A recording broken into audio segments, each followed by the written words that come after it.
Welcome back to the Buddhist Audio Bookshelf YouTube channel. Today, we continue our exploration of meditation by Thanissaro Bhikkhu, also known as Geoffrey DeGraff.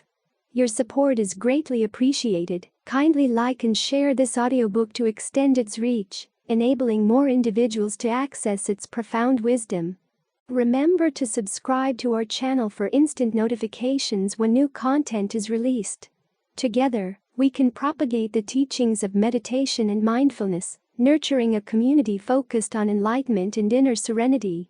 We thank you for being a part of our mission to make these transformative teachings accessible to all. Let's commence today's reading. The Truth of Transcendence. October 27, 2010. Years back, a friend of my brother found out that I was a Buddhist monk, and so he decided to get a present for my niece. It was a little box, called Buddha in a Box. It had a little plasticine Buddha and a little booklet on the Buddha's teachings, which told of how the Buddha awakened to four wonderful truths: loving kindness, compassion, sympathetic joy, and equanimity. Pause. There's no laughter. Laughter. You think that's what the Buddha awakened to? Those four wonderful truths? More laughter. I had to sit my niece down and explain things to her. More recently I read someone saying the Buddha awakened to four noble truths about life, and that was it. In other words, he didn't awaken to anything transcendent, he didn't really put an end to suffering, didn't find anything unconditioned. He just found that there were four, again, wonderful truths about life.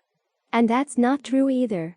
Part of his awakening was discovering the four noble truths, but he also discovered there were tasks appropriate to them. There were skills that you developed around the truths, each truth requiring a specific skill. Suffering is to be comprehended. The cause of suffering, craving, is something you want to learn how to abandon. The cessation of suffering is something you want to realize. And the path to that cessation, which involves dispassion for the craving, is something you want to develop. But the Buddha didn't stop there. Remember, the Dhamma wheel has 12 spokes and so far we only have 8. The remaining 4 spokes were realizing that he'd completed the duties with regard to all 4 truths, and it was the completion of those duties that led to something beyond the 4 noble truths. After all, the truths are part of the path, and the path does go someplace.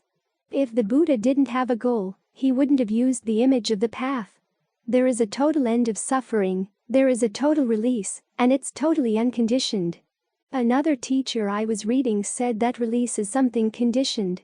She cited a text in the canon where the Buddha starts out with dependent co-arising up through suffering, and then from suffering talks about how suffering gives rise to conviction, and conviction gives rise to effort and joy, concentration, discernment, all the way up to release. So her conclusion was that release, too, is caused. Therefore, she said, Nibbana is also a conditioned phenomenon. It comes and goes, and she claimed to be able to dip into Nibbana whenever she wanted to, with the mature realization that it wasn't going to last. She presented this as if it were good news. Again, this is missing the whole image of the path. The path is something conditioned, but it can lead to something unconditioned. It's like gaining release from prison. You have to go through certain processes, all the paperwork, all the requirements that you have to fulfill in order to get out of prison. But those processes don't create the freedom you find outside. That's something independent of the paperwork, the bureaucratic hassles.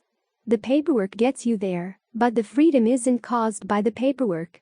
In the same way, there is something unconditioned. That point has to be repeated over and over again, because for some reason there are people who don't like the idea, whether it's because it makes them feel inferior or that there's a demand placed on them. There's somebody out there who's attained freedom, whereas I haven't attained freedom, and therefore there's something wrong with me, and I don't want to feel like there's something wrong with me, so let's not even think about it.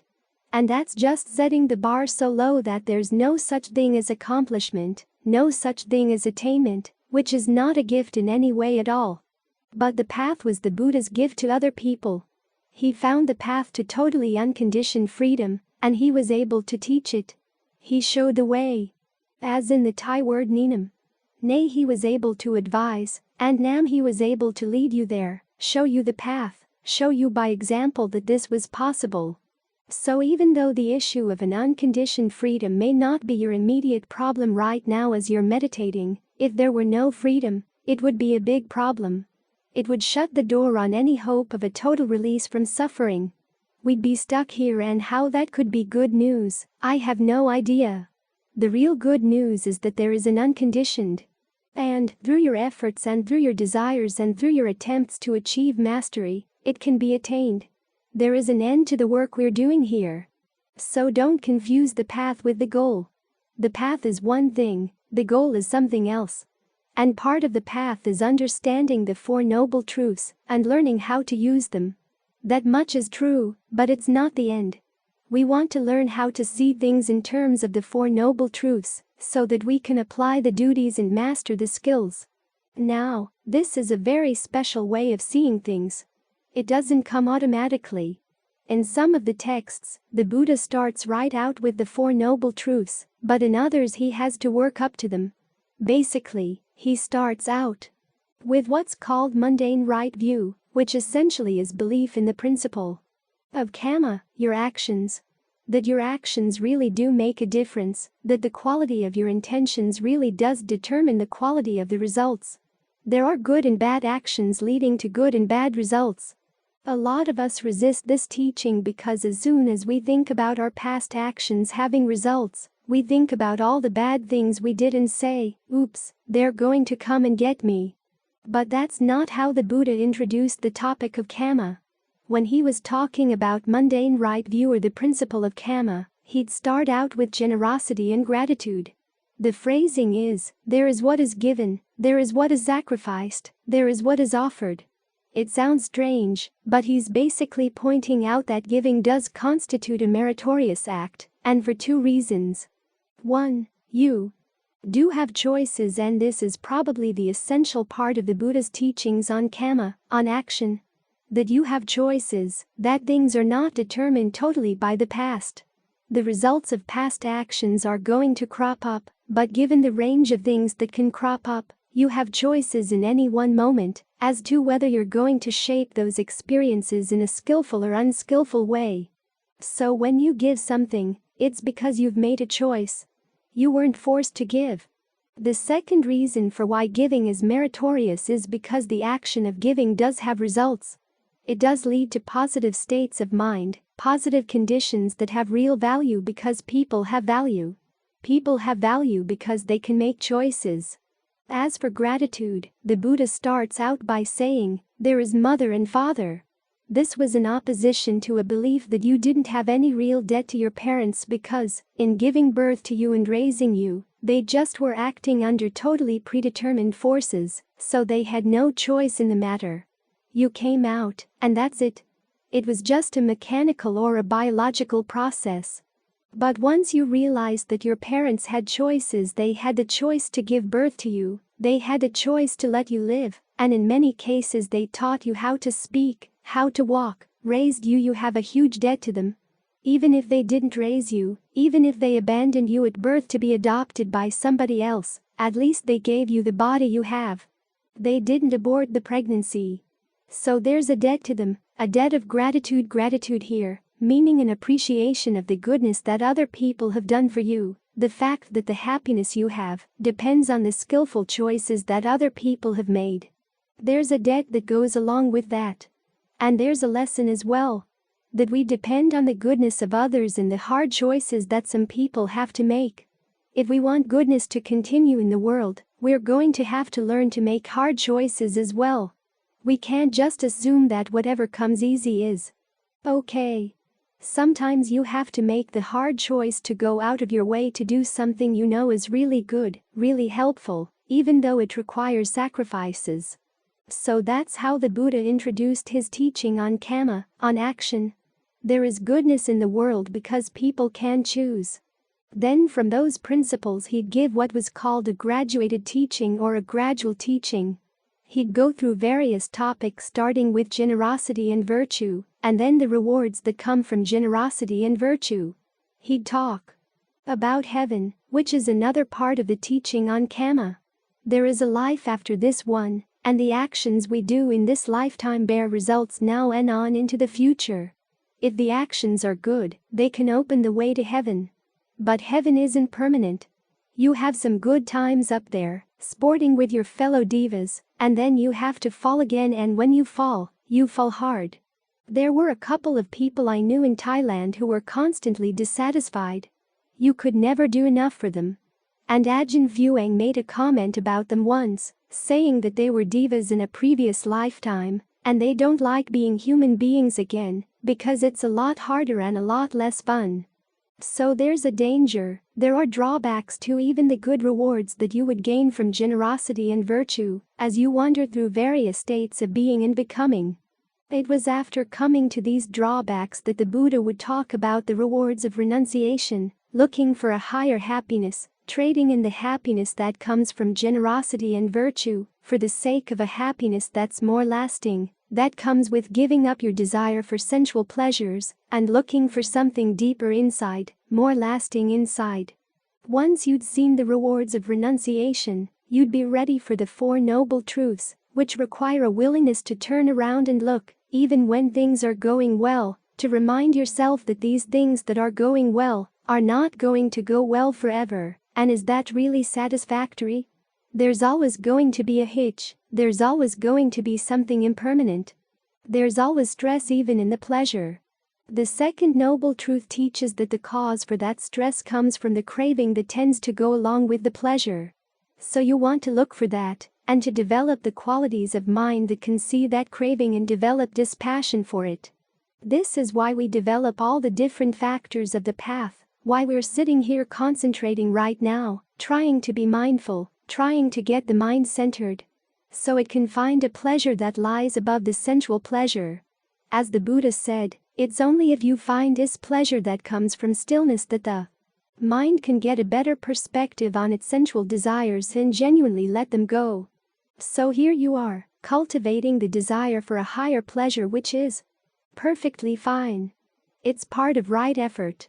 There was another thing I read recently, where a teacher said he was writing with the purpose of getting people to get rid of their craving for awakening. That's really destructive. The Buddha said that the desire for awakening, the desire to be skillful, to bring skillfulness to fruition, is part of the path. As Ven Ananda said, the craving to gain awakening is something that's necessary for the practice.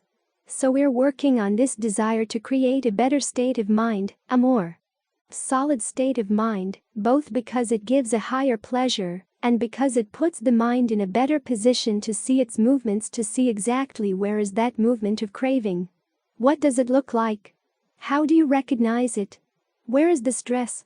There are stresses that are simply part of the fact that things arise and pass away, but then there's the stress that comes from craving. It's a different kind of stress. It's the one that really causes the suffering that digs deep into the mind. But it's the one you can really do something about. So this is how you prepare the mind to start using the Four Noble Truths and developing the skills around them, so that at some point you will have the skills fully mastered. That's when you've got a complete Dhamma wheel in your heart. And that's when even the truths get put aside. Remember the Buddha's image of the raft. The Four Noble Truths are part of the raft. You don't carry them around after you've gotten to the other shore, but while you're crossing the river you don't want to let them go. If you let go of the raft while you're still crossing over, you just get swept down the river, and going with the flow of the river doesn't lead you to good places. In the Buddha's image, you're swept to monsters, whirlpools, crocodiles, and other beasts down the river.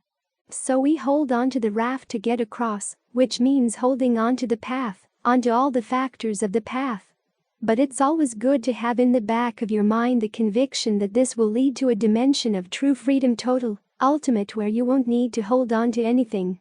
This conviction is something that can be tested, that can actually be verified in this lifetime. And that's a wonderful truth. Loss. April 19, 2010. One of the things you notice as you practice is how many selves you have. Often you have more than you notice. For every desire you take on, there's going to be this sense of what you can do to bring that desire about, what powers you have under your control, And then this sense of you as the person who's going to experience the happiness that will come when the desire is fulfilled. As the Buddha said, this desire or craving is the water that nourishes our sense of self.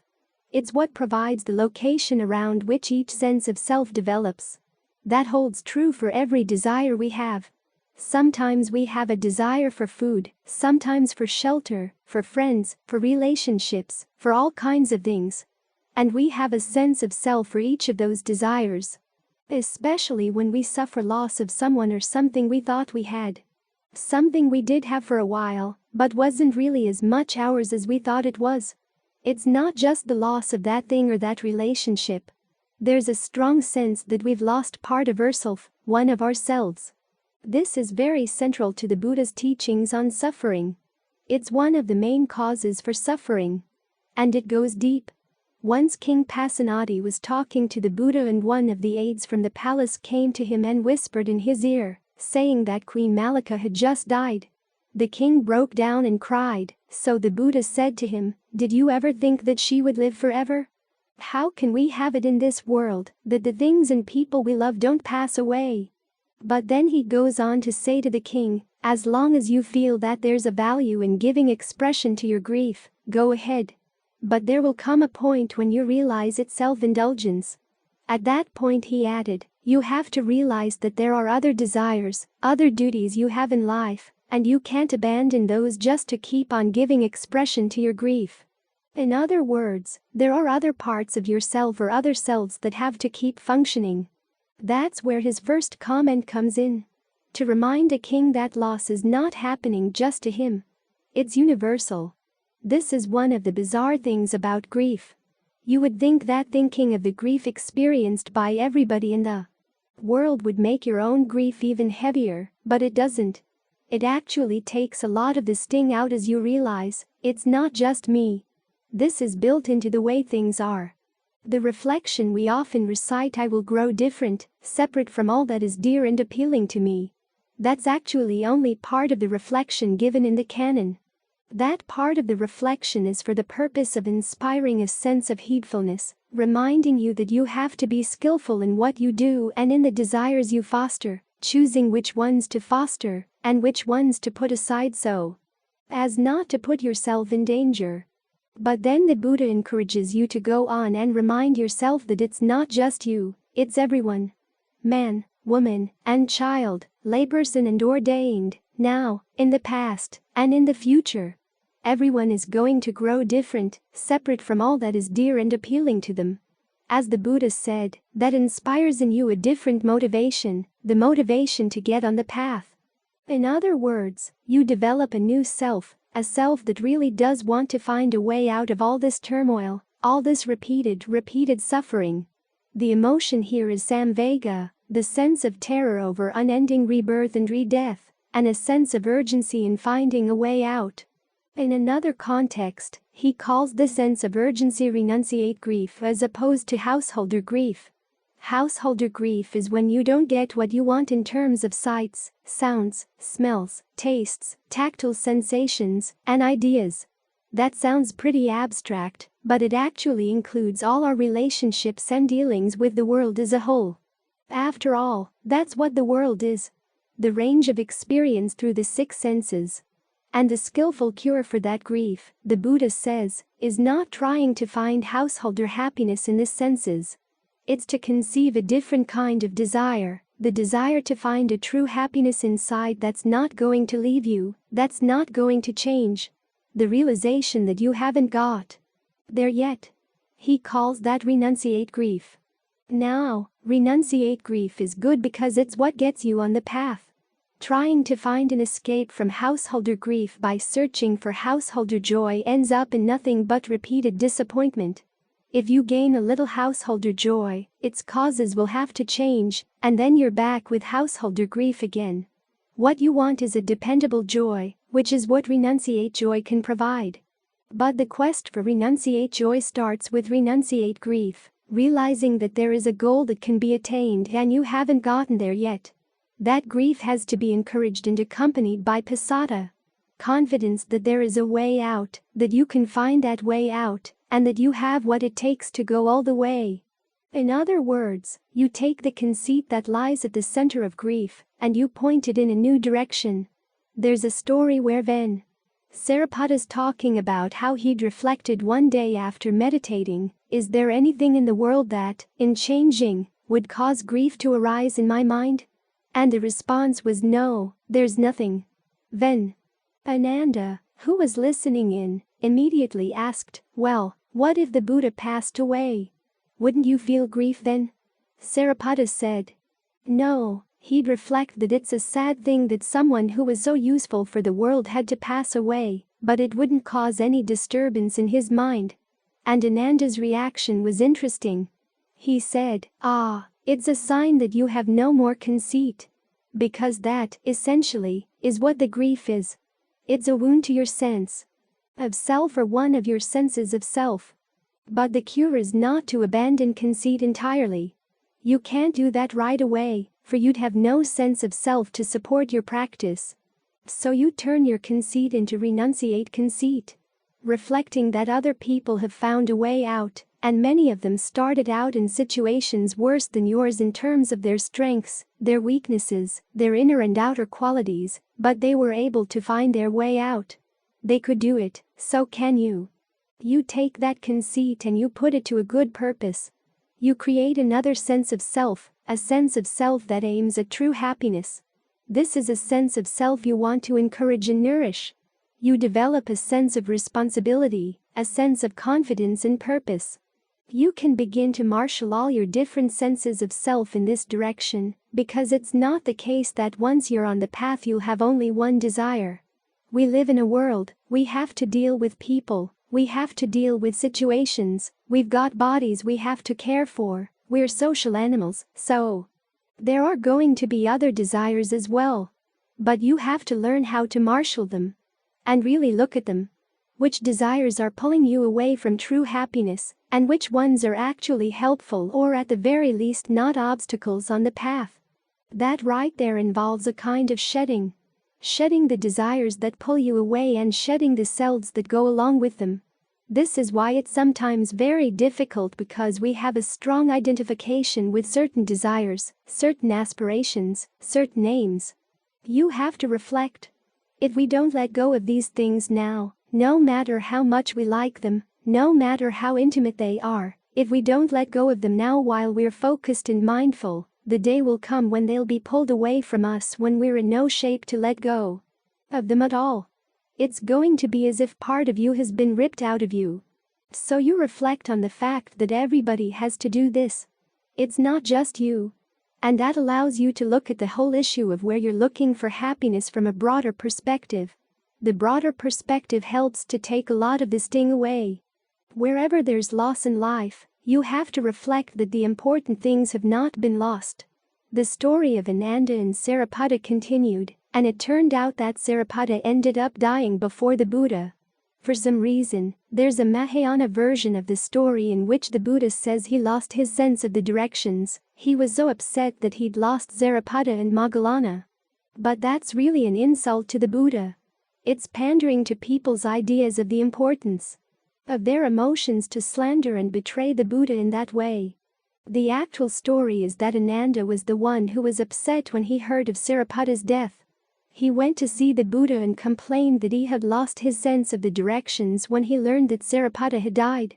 And the Buddha said, well, did Saripada take virtue away with him? Did he take concentration away? Did he take discernment away? Did he take release away? No, all the important things in life were still there. The important possibilities, the important opportunities were still there. And the Buddha continued, did I ever tell you that anything born will never leave you? Things that are born, things that age, things that grow ill. Do you think they'll never leave you? And Ananda had to say no. But there is one thing in life that will never leave you, and that's release. I've told you many times that story of Ajahn Suwat, but it bears retelling. It was my last visit to him before he passed away. He had suffered brain damage in an accident and he said, you know, my brain is telling me all kinds of weird things, all kinds of weird perceptions are coming up. At the very least, he had the mindfulness to recognize that they were weird. And then he added, but that thing I got from my meditation. That hasn't left. That's something you can depend upon. It's the only thing you can really depend on, so you want to develop the desire to find it. Nourish that desire and nourish whatever sense of self is skillful in pursuing that desire. Ultimately you'll have to let that self go, too, but in the meantime it's going to get you where you want to go. Like the raft across the river. Once you've crossed the river, you're not going to need the raft anymore. Everybody knows that part of the story, but people tend to forget that while you're crossing the river, you're going to need the raft, and you want a raft that even though it won't last forever will last long enough to get you safely to the other side. You're going to need to hold on to everything from right view on through right concentration. All these things require a sense of self that's strong, competent, willing to learn from mistakes, focused on doing what's skillful, learning to recognize what's not, admitting when you've made a mistake, and wanting to learn from it, so your skills can grow more solid. That may seem like a faraway goal. That's renunciate grief. Realizing that this takes time and energy. But it's time and energy well spent.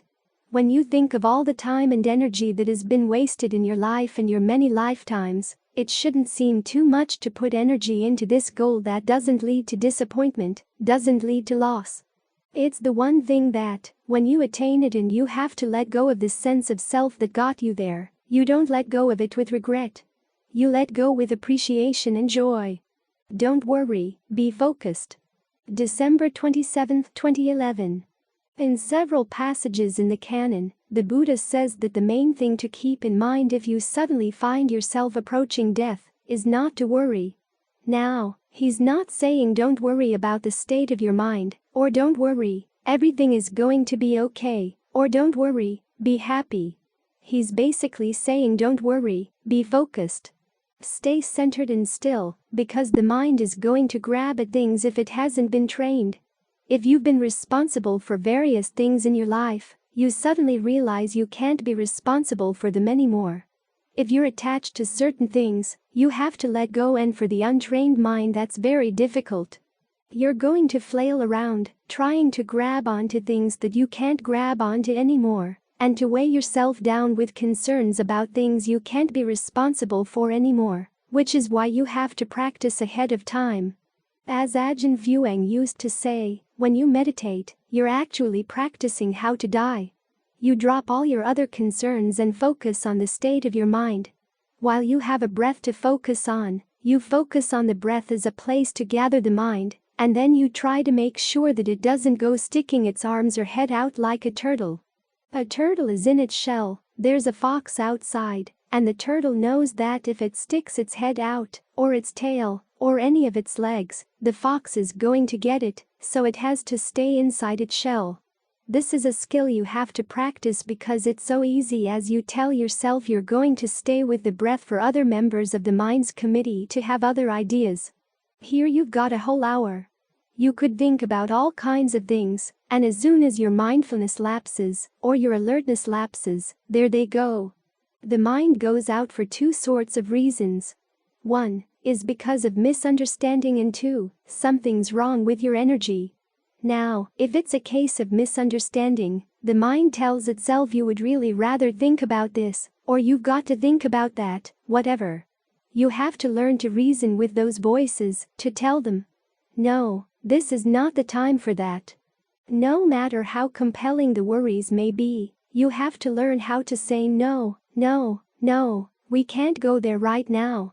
One of the best arguments, when you're worried about how things could get really bad, is to remind yourself that you don't really know exactly how things could get really bad, but you do know that, regardless, you're going to need mindfulness, alertness, concentration, and discernment to deal with whatever the situation is. Now, where are you going to get those qualities? You can get them only by developing them through the practice. This is what you're doing right now. Here is your opportunity to practice, so this is the best way to prepare for anything that's going to be difficult. That's one example. You'll have to find in your own case what the best arguments are for all your different defilements. This is a lot of what discernment is about. Sometimes people think that discernment is simply learning how not to think at all. You just watch arising and passing away and just let it arise and pass away, and that's it. But as long as there are any bits and pieces of misunderstanding hanging around in the mind is going to have its surreptitious ways of sneaking out again. So you have to look and see where the mind still has some mistaken ideas that would compel it to want to go after, say, sensual thinking or worries about this, worries about that. Then you learn how to cut those ideas short. Try to find some way to go straight for the jugular. The more you can find the heart of whatever the misunderstanding is, go straight for that, because you're trying to kill off your misunderstandings as quickly as possible, so you can get back to work on your concentration as quickly as possible. That's how you deal with the distractions that come from misunderstanding. As for the ones that come from an imbalance in your energy, you have to deal with them by trying to bring the energy back into balance. Sometimes it's a physical energy. When the body is all wired and the mind is bouncing around like a ping-pong ball, you've got to find some place in the body where the energy is solid and still. It's there. The body has many layers of energy, many different types of energy, so look for the counteracting energy. Where is there a sense of stillness inside? It might be in your bones. Your bones are very still. They're not wired. So think about your bones, how they just sit there, solid and heavy. Try to breathe in a way that allows you to get in touch with that sense of heaviness, solidity, to anchor you. Focus as much as possible on that. There are other times when the distractions are more due to a low level of energy.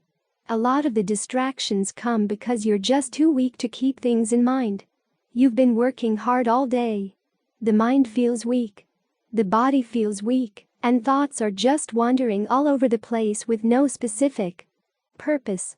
It's not that you feel a real need to think about these other things, it's just that your energy is so low that whatever comes popping up through the nervous system pops right into the mind, and you don't have any defense against it. So you've got to find where your strength is. Ajahn Lee talks about the energy that comes up the back of the spine. You might want to focus on that for a while, or just make up your mind you're going to focus on one little point in the body, and just really stay right there and try to develop the quality of awareness that's like listening very intently for very subtle sounds. You don't hold anything back. You focus right in and stay right in. That way you gather whatever little energy you have and give it a charge. As you bring these energies together, they can begin to nourish one another. This is especially important when you find that the body is weak.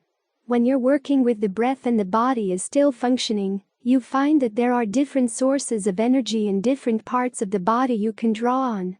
Ajahn Lee also talks about being sensitive to outside energies. Different places have different kinds of energy. Different species of trees have different energies. In some of the places where you meditate, the energy is healthy and helpful. In other places, it's not so helpful. So you have to learn how to tune into the levels of energy that are actually going to help you. If the energies from outside are not so helpful, you have to fill the body with your own energy to help keep them out. But there will come times when you're really sick, and there doesn't seem to be anything in the body that gives you any source of energy. That's where you've got to depend on the mind. The Buddha enumerated 5 kinds of mental strength: conviction, persistence, mindfulness, concentration, and discernment. You've got to find your energy here, and the energy starts with your understanding that your actions matter. That's what conviction is all about, and that can make a difference. But there are some areas where your actions can't make a difference. That's where you have to drop any worries you might have. The Buddha lists 3 things that people might be worried about as they're approaching death. They might be worried about their children, their family, or they might be worried about their parents, or they might be concerned about the pleasures they're going to have to leave. Here we are in the human realm with all its human pleasures. You start thinking about the fact that you won't sense these pleasures anymore. You won't see any beautiful sunsets, you won't see any rock canyons, you won't taste any delicious food, all the other pleasures you can think of. You have to put them aside, And one of the ways you can deal with that is to realize that there are better pleasures on other levels of being, up in the heavens. There's a sutta where the Buddha advises a person who's counseling someone who's dying to say, well, there are better pleasures than that. When you get the person focused on one level of heaven, you say, well, there are better pleasures than that. When the person is focused on the Brahma worlds, you tell the person that even those Brahma pleasures are inconstant. They're not going to last. Brahmas still have self-identity, which means they still suffer, even if it's only a subtle level. If the mind is really ready, it can actually let go at that point. As for the things you might be worried about, you have to remind yourself that there comes a point where you have to put everything down.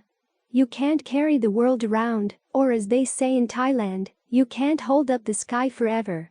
When you see that those things are beyond you, you have to realize, okay, you did what you could, that's as far as you can get with that particular issue, that particular responsibility. Maybe someone else will pick it up, but even if they don't pick it up, you can't worry about that anymore. Your worries aren't going to help the situation. You've developed the perfections that come from working at that task, and what's left is the dregs. As Ajahn Lee said, it's like squeezing juice out of a piece of fruit. You've got the juice, and what's left of the fruit after you've taken the juice is just dregs. The juice is the good quality of the mind that you've developed. Don't forget that. Hold on to that. And to whatever extent you're able to be mindful, to be alert, you just keep at it, keep at it, keep at it. Don't give up. Have the conviction that fires your persistence, that enables you to stay mindful and alert. And the continuity of mindfulness and alertness is what develops concentration. At the very least, you want to stay really focused. When you can start making distinctions, the pain that's coming in, the sense of weakness, the sense of being overwhelmed, whatever, just see that whatever is an object of the mind, whereas your awareness is something else. This is where discernment comes in and start seeing the distinctions. There's the awareness of the feeling, but then the feeling itself is something else. Stay with the awareness. This is a constant theme throughout the wilderness tradition. When Ajahn Mahabua gave those talks to the woman with cancer, that was one of the themes he repeated over and over again. Learn how to see the distinction between your awareness and the pain. In the talk we had from Ajahn Chah last night, that, again, was the message. The pain is one thing, the awareness is something else. Learn how to see that they really are distinct. They're already distinct, it's simply that we, in our ignorance, glom them together. Now, this kind of discernment requires that you be really, really still, to see these distinctions. If the mind is running around, the distinctions are going to be blurred, but when you're really still you see that things actually do separate out that way, and the reason you didn't see that was because you were running past all the time. So that's the energy of the mind. It's a focusing in, with the determination that you don't want to come back and suffer anymore. As for anything that pulls you away from that determination, that distracts you from that determination, you've got to learn how to drop it, drop it, drop it. All the stories, all the narratives that you tell yourself about who you are, what your responsibilities are, and what's going to happen in the world, what's going to happen to your family, your friends, all the projects that you take on. You need a spot in the mind where those things just don't matter, where the quality of your mind, the quality of your awareness does matter. So, you've got to stay focused. You've got to learn how to develop this quality of staying focused, of not letting yourself get distracted by whatever stories, or narratives, or sense of responsibility you may have, or fear that you're going to miss out on something. The really important things are right in here. So, as we meditate, we're basically learning two things. The right way of understanding all this, and the right way of bringing your energy to bear, to develop this focus. When they talk about making the mind one, it's both a matter of the singleness of your focus, and also of making the mind your first priority. This is the number one thing you need to work on, the number one thing of real value. I've always found it strange that people say that there's no essence to the Buddha's teachings, that the Buddha taught there is no such thing as essence. This comes from a modern academic prejudice against what they call essentialism. They like to see the Buddha as an early critic of essentialism, claiming that the Buddha denied the existence of any essence in you or in his teachings or in anything at all. But the Buddha never taught that. He said that there is one thing of essence, and that's release. The mind when it's totally free.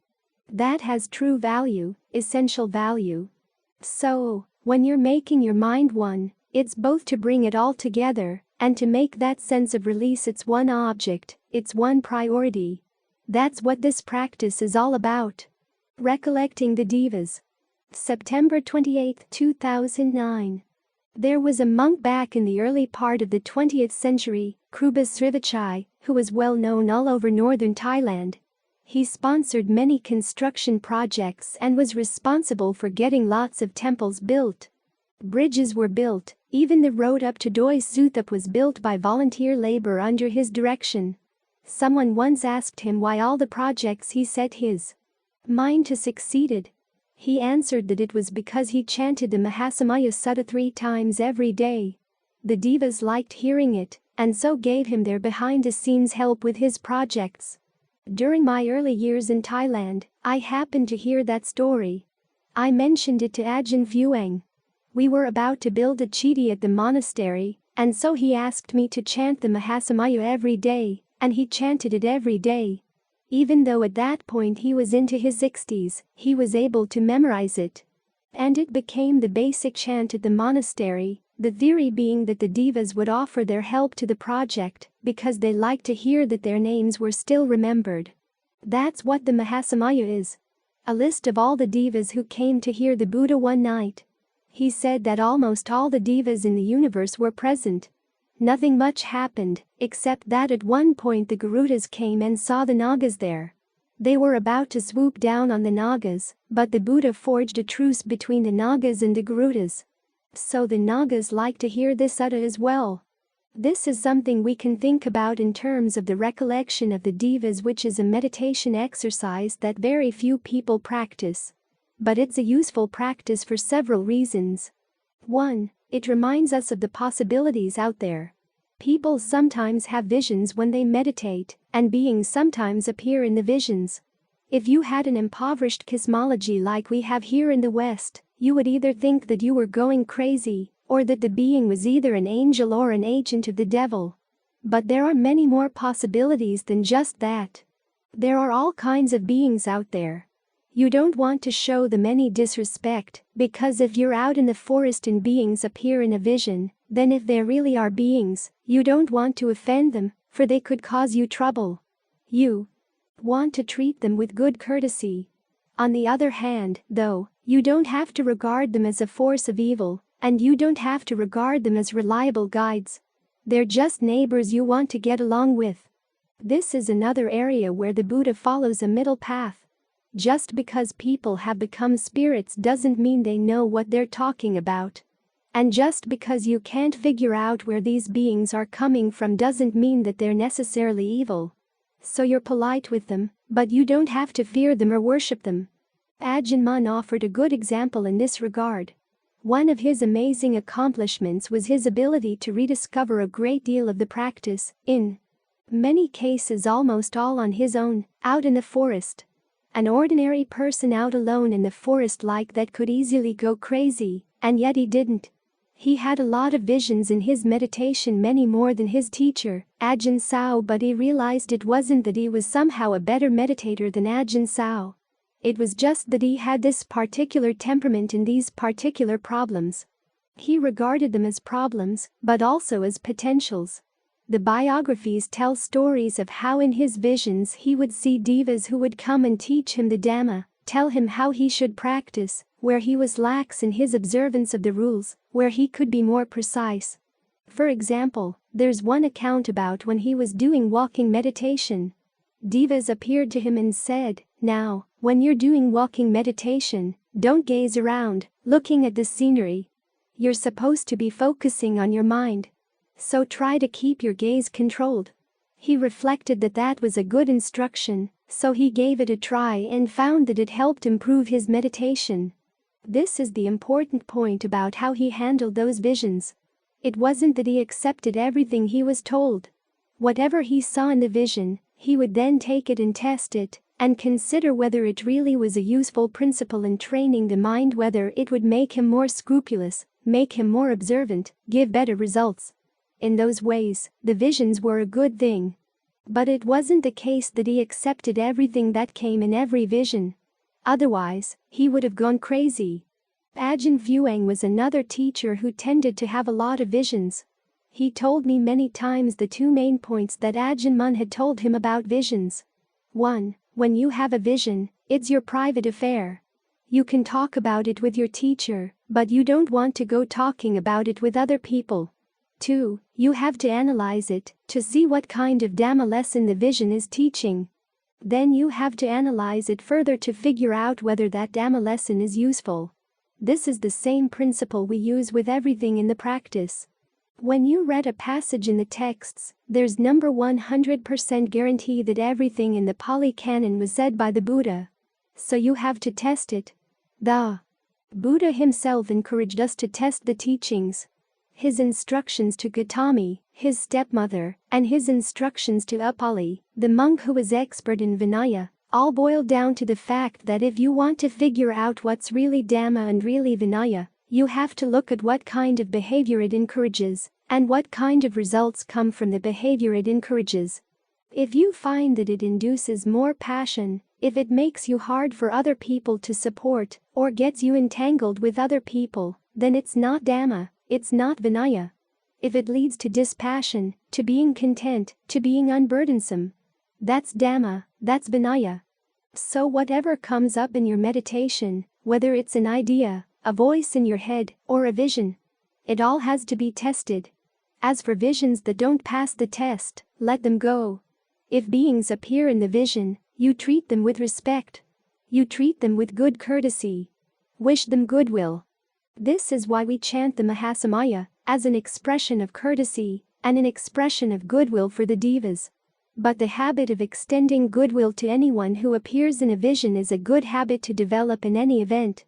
When any vision, say, of a member of your family, an old friend, anybody that you've had dealings with, appears in your meditation, wish that person goodwill, regardless of what your history is with that person. If a stranger appears in the meditation, wish that person goodwill. Then get back to your meditation object. This is a good habitual attitude to develop. If the being appears powerful or angry, first fill your body with good breath energy and full awareness, as a form of protection, and then spread goodwill as an expression of harmlessness. Another aspect of recollection of the devas is one that the Buddha recommends for people observing the Uposatha precepts. He said that this Uposatha we practice the 8 precepts that lay people observe on the full moon and new moon and half moon days are among the practices that lead to heaven. Virtue is one of the qualities that makes a person a deva. You can think about that in 2 ways. One is making you a deva after you die, and the other is making you a deva while you're here now. In other words, lifting the quality of your mind. Another quality that makes you a deva is conviction, in particular, conviction in the Buddha's awakening. This doesn't mean conviction just in the fact that the Buddha was awakened, but also in the way he awakened. How he did it by questioning his mind and examining his mind to see what was skillful, what was unskillful, and by having the heedfulness to keep developing what was skillful and abandoning what was not. That relentless cross-questioning he imposed on himself to root out any unskillful behavior, any attachments. That's how he gained his awakening. To have conviction in that means, of course, that that's the path that you want to follow, too. Look at your behavior carefully. Do it with a sense of compassion, do it with a sense of honesty, and you're sure to benefit. Conviction here also means conviction in the principle that you can develop what's skillful, you can abandon what's unskillful. This is one of the reasons why the Buddha emphasized repeatedly the fact that strict determinism, the idea that everything that you experience has already been determined by the past, is a very unskillful teaching. The irony, of course, is that nowadays many people think that the Buddha's teaching on karma is deterministic. But he went to great pains to say no.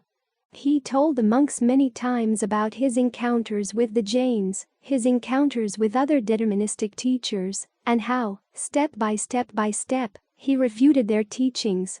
It was rare for him to search out other people to refute in that way, but he saw the importance of emphasizing time and again that determinism is not the way things work.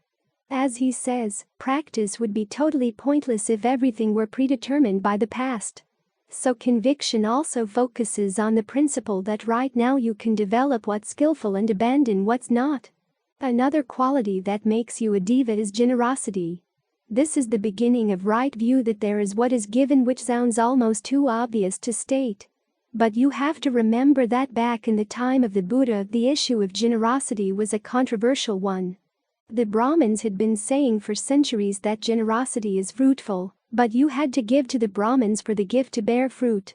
Other contemplative schools sprang up in reaction, saying, no, generosity doesn't bear any fruit at all, either because people's behavior is totally determined by the past, or because they just get snuffed out after death, with nothing left over, which means that it doesn't really matter whether you're generous or not, for generosity bears no long-term rewards. So when the Buddha asserted at the very beginning of mundane right view that generosity exists, that what is given exists, he was making two statements. One is that we do have freedom of choice, and two, our actions really are fruitful. There is a long-term benefit that comes from giving. In other words, giving material things, giving your time, giving your energy, giving is good. A fourth quality that makes you a diva is learning. This means listening to the Dhamma, reading the Dhamma, and memorizing what you can. This is especially important in our modern culture because there is so much in modern media that goes against the Dhamma, and they have so many ways of sneaking their messages into your head. All those commercial jingles that seem to be jingling and jangling around your head when you're meditating were designed to do just that. To get stuck in your nerves. One of the basic principles of advertising is that true happiness is impossible to find, so you'd better find your happiness with the stuff we're selling. It takes a strong effort not to give in to that message. This is why we need to listen to the Dhamma frequently, to read the Dhamma frequently, to do our best to understand it and to bear them in mind. Reading these things doesn't mean just believing them. You think about them, you contemplate them, you question them, and then try to put them into practice to see what develops as a result. But the essential message is the same all the way through. That how you develop your mind is of utmost importance. The important things in the world are not what someone else is doing someplace else. What's important is what you're doing right here, right now. This leads to the fifth quality that makes you a diva, which is discernment. Now, even though not all divas are reliable guides all the way along the path, they still have at least some discernment, at least some insight into what's skillful and what's not. That's how they got where they are. The central point in this discernment is seeing clearly what works and what doesn't work, seeing clearly how cause and effect are connected, seeing clearly how things arise and pass away in the mind, so you can get a sense of what's a cause, what's an effect, what's connected, what's not. That way you can focus on the causes of suffering so you can put an end to the suffering. But again, you have to look in your own mind to learn these things. You can't depend on the divas to teach you.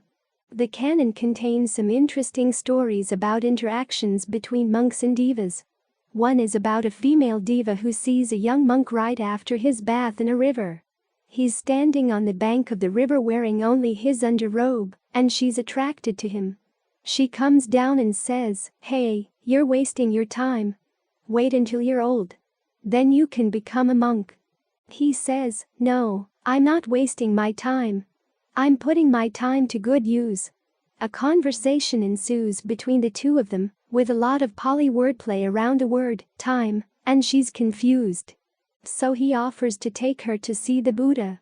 She says she's never been able to get in to see the Buddha because the divas around him are too powerful. So he tells her, "I'll see what I can do to get you in." So he goes to the Buddha, with her following in his wake. The Buddha starts teaching her some really high-level Dhamma, and she doesn't understand a word.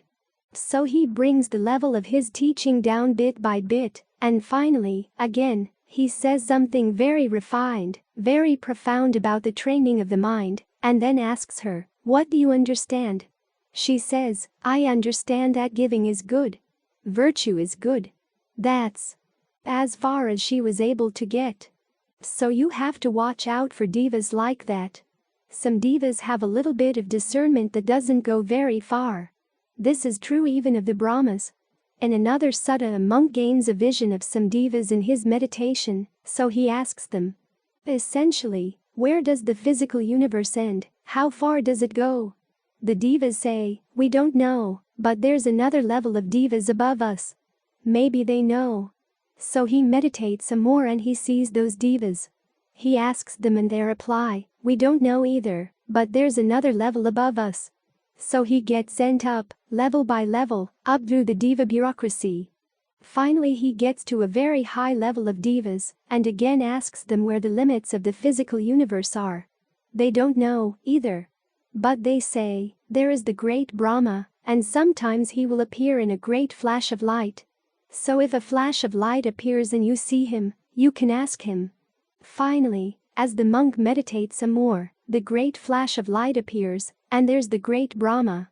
So the monk goes up to the Brahma and asks, how far does the physical universe go? Where do earth, water, wind, and fire end? And the great Brahma says, I am the great Brahma, knower of all, seer of all, creator of everything that has been and will be. Now if this had been the book of Job, the monk would have said, okay, I understand.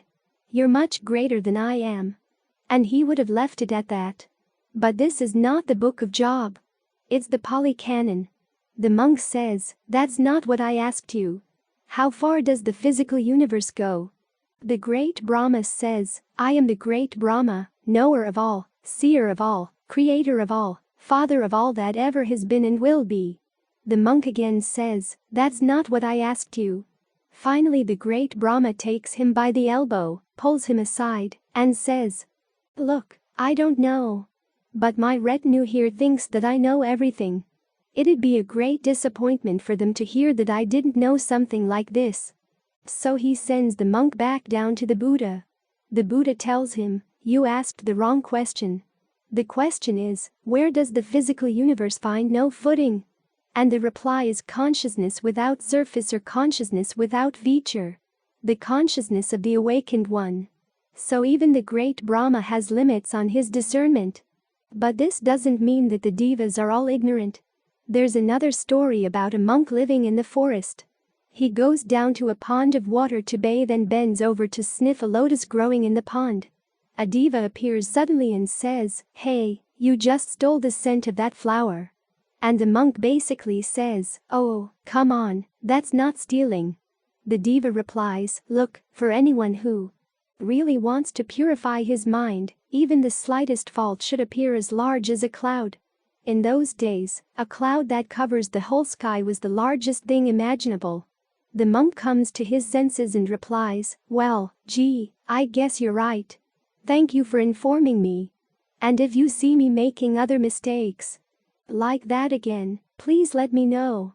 But the diva says, I'm not your servant. You should look after yourself. And she disappears. So visions like this might happen in your meditation. It doesn't happen only in Asia.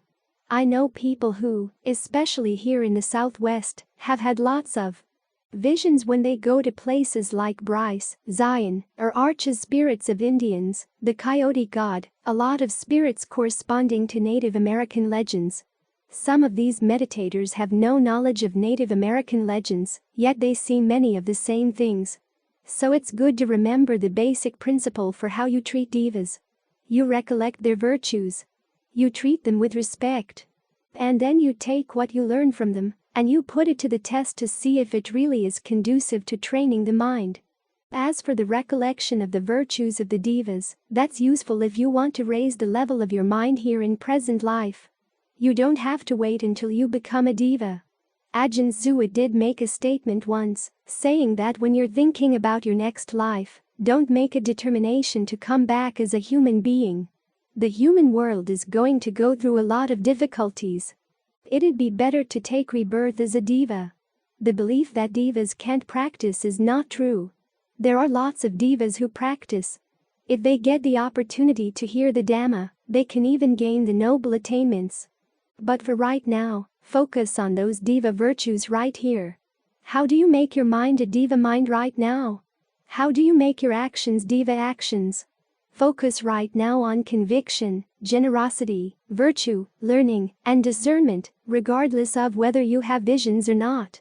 And that where recollection of the divas really can raise the level of your mind. In harmony with the Buddha's guidance, we stress the immense importance of sharing wisdom expansively. Presently, we've transformed this extensive 1,000-page work into a readily accessible audio format. The duty to advance this noble cause now lies with you. Through your subscriptions, likes, and the sharing of our content, you play a central role in the widespread dissemination of these teachings, benefiting numerous others. Let's continue the timeless tradition of knowledge sharing and the cultivation of mindfulness for the greater good of humanity. We extend an invitation for you to join us in this endeavor, and together, we can bring profound positive change to the lives of many.